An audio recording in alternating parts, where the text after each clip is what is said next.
ఈ గవర్నమెంట్ గురించి ఇంకా బాగా తెలియాలంటే ఒక ముచ్చట చెప్తా. గిడ పటాన్ చెరువులో సిగాచి అనే ఒక ఫ్యాక్టరీ ఉంటది, కెమికల్ ఫ్యాక్టరీ. ఆడ బాయిలర్ బెస్ట్ అయిపోయి దాదాపు 60-70 మంది చచ్చిపోయింది సిగాచి ఫ్యాక్టరీ మొన్ననే ఒక ఏడాది కింద. ఈ రేవంత్ రెడ్డి వచ్చింది అక్కడికి. నిన్న ఈడికి వచ్చిన కార్మిక మంత్రి వివేక్ గారు వచ్చింది అక్కడికి.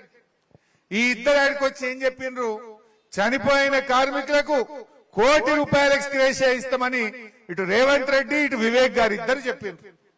ఇవాళకి ఏడాది అయింది. రాష్ట్ర ప్రభుత్వం ₹1 కూడా ఇవాళటి వరకు ఇవ్వలేదు. ఆ కంపెనీ కూడా 20-30 లక్షలు ఇచ్చిండు తప్ప రేవంత్ రెడ్డి వచ్చాడు చెప్పిండు ₹1 కోటి ఇస్తా అన్నాడు. నువ్వు ముఖ్యమంత్రివా ఇంకేమన్నా? ముఖ్యమంత్రి మాటకి ఎవరు ఇజ్జత్ ఉండాలన్నా పోతా? రేవంత్ రెడ్డి వచ్చి ₹1 కోటి ఇస్తా అని శవాల మీద చెప్పొచ్చిండు. ఇవాళకి కూడా ఆ కార్మికులకు ఇవాళ ₹1 కోటి రాలే. అసలు రేవంత్ రెడ్డి చెప్పిన దానికి ఒక్కటన్నా పతారున్నది?